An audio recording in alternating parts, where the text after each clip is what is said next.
जोहार। देश 77 साल की आज़ादी मना चुका है और झारखंड को बने हुए 24 साल हो गए हैं। ऐसे में आदिवासी अस्मिता और झारखंडीपन का जो एक अलग स्वाद इस राज्य के लोगों को मिलना चाहिए था, कहीं ना कहीं गुम दिखता है। ऐसे में हमने सोचा कि आज़ादी के पहले के दिन में एक छोटा सा सीरीज करें जिसमें हम लोग झारखंड अलग राज्य के आंदोलन में पूरे झारखंड पैदल यात्रा करने वाले क्रांतिकारी साथ ही साथ CNT-SPD एक्ट के संशोधन को लेकर के एक अग्रणी भूमिका निभाते हुए जिस आंदोलन को आग दिया था, वैसे साथी से आप सबों को मिलवाना चाहते हैं और बताना चाहते हैं कि लंबे समय के झारखंड के लिए, झारखंड की माटी के लिए, यहाँ के लोगों के लिए आंदोलन करने के बाद अभी जो यहाँ की वर्तमान स्थिति है, राजनीतिक जो स्थितियां हैं, उसको लेकर के क्या समझ पाते हैं और क्या लगता है कि आने वाले समय में झारखंड में रहने वाले लोगों के लिए, विशेष करके आदिवासी मूलवासी के लिए क्या क्या खतरे नजर आते हैं। ऐसे में वो यहाँ की राजनीति को किस तरह से देखते हैं और विशेष करके यहाँ के लोगों की जो अस्मिता है, जमीन है, उनके जंगल है, उसकी लड़ाई में साथ साथ होते हुए अभी पूरे लोगों को किस पायदान पे खड़ा पाते हैं, इसको लेकर के एक बातचीत हम लोग करेंगे ताकि एक समझ पैदा हो सके। क्योंकि आने वाले कुछ ही समय में, कुछ ही महीनों में हम लोग विधानसभा चुनाव की ओर भी जा रहे हैं, जिस समय सभी लोग अपने अपने विधानसभा के लिए नए नेताओं के लिए वोट करेंगे। तो उससे पहले ये जानना जरूरी है कि इतने सालों में हम लोगों ने क्या खोया है, क्या पाया है और राजनीति के तौर पर अभी तक का हासिल किया है और आने वाले समय में हमें किस तरफ थोड़ा देखने की जरूरत है। तो सबसे पहले हम लोग नील जस्टिन बेग जी से बात करेंगे, जो कि जिला परिषद के सदस्य भी रह चुके थे सिमडेगा से और वर्तमान में मुख्य धारा की राजनीति से अलग हैं, लेकिन झारखंड के संदर्भ में, विशेष करके सिमडेगा के संदर्भ में राजनीति को किस तरह से देख रहे हैं और आजादी के मायनों में अपने समाज को कहाँ पाते हैं, इसके बारे में इनसे समझना चाहेंगे। सर्वप्रथम आपके चैनल के दर्शकों को सबको जोहार और आज़ादी के 78वां दिवस के शुभ अवसर पर अग्रिम सब लोगों को बधाई और शुभकामनाएं। कहने के लिए तो देश आज़ाद 1947 में हुआ, लंबे संघर्ष के बाद ये आज़ादी मिली, तो खैराती में नहीं मिला ये आज़ादी। लेकिन आज वो कुर्बानी, वो संघर्ष को लोग भूल गए। आज देश के सत्ता में, राज के सत्ता में जो लोग हैं, ठीक उसके विपरीत काम हो रहा है। अगर हम अपने राज्य की बात करें, झारखंड की राज्य की बात करें, तो झारखंड की राज्य की केंद्र भूमि लड़ाई की जमीन थी, महाजनी शोषण था। लेकिन आज देख लीजिए झारखंड बनने के बाद किस तरह से झारखंडियों का जमीन सारे नियम कानून को धात बताते हुए धड़ाले से बिक रहा है। अभी जो सरकार चल रही झारखंड में, जमीन के मामले में ही अभी जेल से निकले हुए हैं, जमानत में है। देखा जाए तो झारखंडियों की पहचान है जल जंगल जमीन, और यहाँ के लोग खेती करके जीने वाले लोग। लेकिन आज देख लीजिए CNT एक्ट, SPD एक्ट के रहते हुए भी अब तो गांव की जमीन भी नहीं बच रही है। शहर की तो बात छोड़ दीजिए, जिस तरह से शहर में अतिक्रमण हुआ है, जमीन लूटा गया है। कुछ पार्टियां 100 साल पुरानी पार्टी हैं,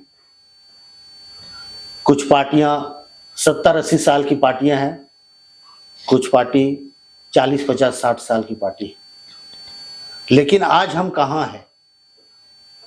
इन राजनीतिक पार्टियों का सिर्फ और सिर्फ मतलब रहा सत्ता और चुनाव लड़ना। झारखंड के 24 साल होने के बाद भी आज एक स्थानीय नीति और नियोजन नीति नहीं बन पाना झारखंड के लिए बड़ी विडंबना है। कहां जाएंगे हमारे बच्चे, हमारे भाई बहन कहां जाएंगे, किसके पास जाएंगे गिड़गिड़ाने? बेरोजगारी का जो पैमाना आज राज्य में और देश में है, आजादी के अब 78वां साल के बाद जो है, इससे पहले कभी ऐसा बेरोजगारी नहीं था। हमको अपनी पहचान अपनी अस्तित्व के साथ विकास चाहिए। विकास के नाम पे हम अपनी पहचान खो दें, ये हमें कतई मंजूर नहीं है और हम ऐसा बर्दाश्त नहीं कर सकते।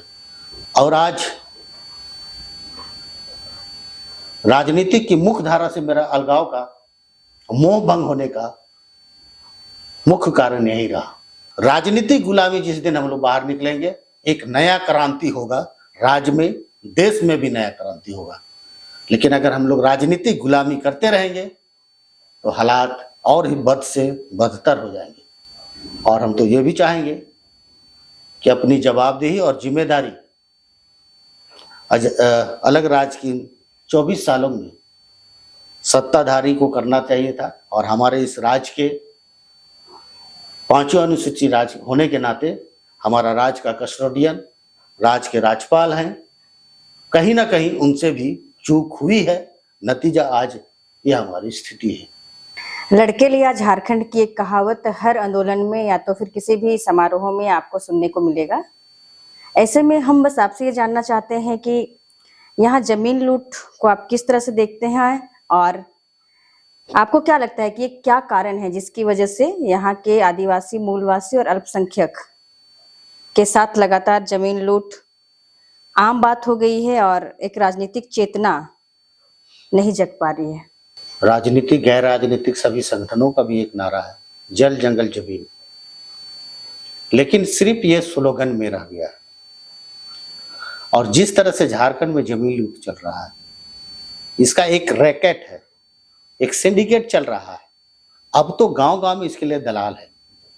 और मुझे अब महसूस होने लगा है, खासकर झारखंड में जिस तरह से ब्लॉक स्तर पे, जिला स्तर पे, राज्य स्तर पे जहां भी शहरीकरण का विस्तार हो रहा है, अब सीएनटी एक्ट और एसपीटी एक्ट से हम नहीं बच पा रहे। इसके लिए मुझे महसूस होता है झारखंड के रैयतों के जमीन को बचाने के लिए एक नया कानून बनना चाहिए शहरी क्षेत्र के रैयतों के लिए। ये तो सिर्फ छत बेच के लाखपति नहीं करोड़पति होते आज, जिस तरह से शहर का विकास हो रहा है। लेकिन आज कोई प्लानिंग सरकार के पास नहीं है, ना ही कोई राजनीतिक पार्टियों के पास कोई एजेंडा है कि हम कैसे रैयतों को बचाएं। अगर आज इनके पास अगर कोई योजना, नीति होती तो निश्चित रूप से जमीन को बचाने के लिए कोई कानून, नया कानून बनता। आज रांची जैसा शहर जो शेड्यूल एरिया में आता था, आज जाके देख लीजिए इतनी क्राउड कहां से आई, जहां सीएनटी एक्ट काम कर रहा है। वैसा जगह आज देख लीजिए, रांची जैसे शहर को देख लीजिए। अगर सिमडेगा को भी देखिएगा तो आज देख लीजिए, सिमडेगा भी अनुसूचित क्षेत्र है, लेकिन क्या स्थिति है जमीन की लूट के मामले पे। सादा पट्टा, एग्रीमेंट पेपर, हड़िया दारू, धन बल से डरा के धमका के दलाल लोग यहाँ का रैयत को, जमीन को लूट रहा है। सरकार सिर्फ और सिर्फ मूक दर्शक बनी हुई है। इसलिए हमारा तो एक ही कहना है, कुछ नया और कठोर नीति लाना चाहिए जमीन को बचाने की। एक जमीन को, जितनी जमीन गई है यहाँ के रैयतों की, उसको एक रेस्टोरेशन बिल लाके, जमीन वापसी का बिल लाके झारखंड सरकार को, यहाँ के रैयतों को बचाना चाहिए।